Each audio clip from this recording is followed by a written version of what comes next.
Do you have 10 minutes? Of course you do. Join me for one of my 10 tales for tired adults. Story 8. The Witch and the Stump. Once upon a time, there was a witch who lived under a tree. For 1,000 years she had lingered amongst the long roots of the loneliest tree in the forest, sleeping in the cosy alcove of its broad trunk. Her face growing gnarled and worn, just as the bark of the tree aged and changed. She had waited for so long that she had forgotten just what it was she was waiting for. Still, waiting was her way of being now, and therefore she did not question it, but waited a little more. She and the tree had spent many years together, and at some point they had both stopped growing. Compared to its neighbouring brothers, the tree was just a stump, a short, squat blight upon the landscape. Its few branches flailed ineffectually in the breeze, its insipid leaves never featured a flower, and it seemed to have sunk a little lower into the damp earth every year. So similar was the witch in height to the tree, that often she felt as though the tree was more than her home. Some days she felt it was her prison, on others it was a favourite brother, and on other days she wore it like a comforting coat around her thin garments. In fact, she could not recall who had arrived there first. Maybe the tree, maybe herself, and she called it her rib, although she herself was not Eve, at least not to her knowledge, although her knowledge was growing ever more indistinct with age. And so they remained, isolated in the woods together, in the mouldiest, coldest part of that dark, melancholy arbour, looked down upon by elms and oaks of great stature and import, who rustled their effervescent foliage with disdain and dislike. Their only companion was the crows, who would come one at a time to alight on the little tree. Sometimes they landed upon the witch's head, seeing the two bodies as one and the same.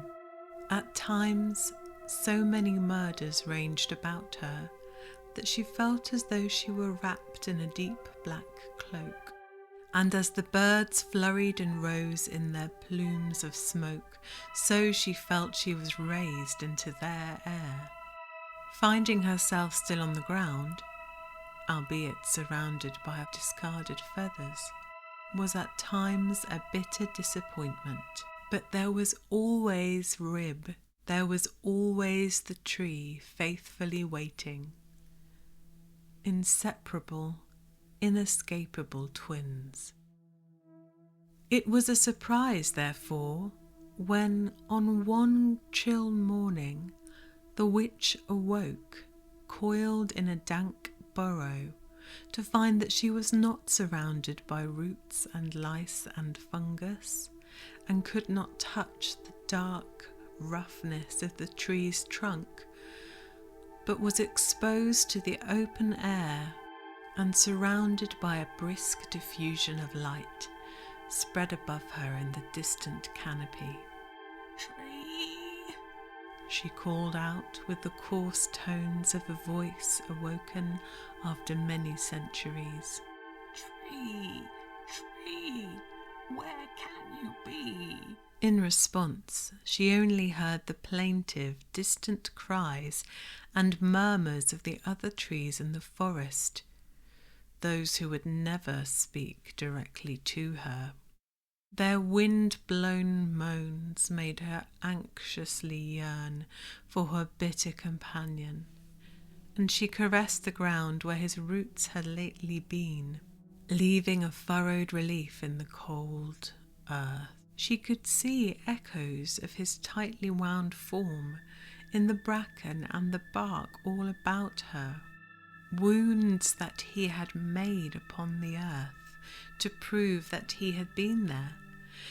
Yet there was no sign of ripping nor tearing from the ground, just an absence of being. "Rib," she called out. "Rib, where are you?" The trees seemed to laugh in the distance. She rose with a huff and a creaking of her bones, which were now as brittle as old wood. She lifted and heaved her low form from the burrow, and for the first time in many, many centuries sought her wand. When had she had it last? Each day was so similar that it could have been yesterday or 500 years ago. No matter. There was nothing for it but to walk, to tramp through the moist undergrowth in her bare and grimy feet, her bared teeth gurning and clenched against the forces of the elements she had been so long protected from. A faint memory endured of a spell for warmth, and another a spell to summon. But without her wand she could not summon either, and she already knew that she would not be able to summon the words themselves to her parched, pursed lips. The spells she had known so long ago were almost silent in her memory, and she briefly wondered whether being with the tree would have helped her to remember. Was he her familiar? Or was she his? No matter, no matter, stomp onwards. The ground grew higher and drier, and the wind a little colder now that she was out of the valley. She rested a hand upon a hardy oak and tried to beg it for comfort, but it would not see her, and its eyes whirled away. Yet still she did feel observed. "Tree, tree, where can you be?" she called out, dusty tears spiking in her old eyes. Suddenly there was a rush of deep shadow in the distance, spied between the lines of the gathered trees. Had she spoken the spell without knowing it? Was he simply returning? It was not the tree, it was not Rib, it was the crows, rushing towards her. At once the tall trees turned to watch, and with them the wind scattered her back to the grove, into her alcove, her burrow, his place. She nestled in the familiarity of the groove she had made with her sleeping form. Thronged by menacing feathers, she heard a whisper rise amongst the oaks. Her feet jerked through the leaf litter, and she was wrenched into a standing position as though raised up by ropes. Trying to run, her feet pulled down as though glued and sank into the earth to become roots, held by an invisible vice or a hand of shattered fingers, which wrapped around her ankle. "Tree, tree, help me." She pulled and wrenched with strength she did not know she possessed, and scrabbled ineffectually against the earth, which rose up around her calves like a tide. The trees murmured in approval. She was caught, she was sunk, she was planted, trapped in the ground by some invisible force. The crows raised themselves away. "What is happening to me?" she called out to the listening throng as she was pushed down to her knees in the hungry soil. She felt their ancient eyes upon her as she reached out, pleading for help. And doing so, her arms became stuck in that ungainly position, and small shoots and leaves rose from her now frozen lips. Only her eyes swiveled and turned in her wooden head, although deep in the rustling of her leaves there were words of panic. And just like that she froze and was undisturbed, at least until a single crow alighted on her head.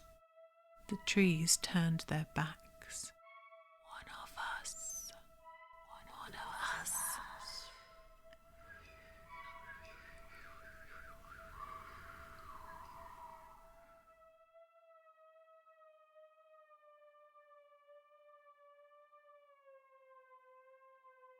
Thank you for listening to one of my 10 tales for tired adults.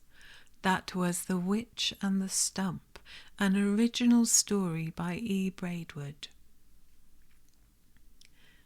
There are 10 tales in total, and you can find them through the playlist. Let me know in the comments what you thought, and thank you for listening.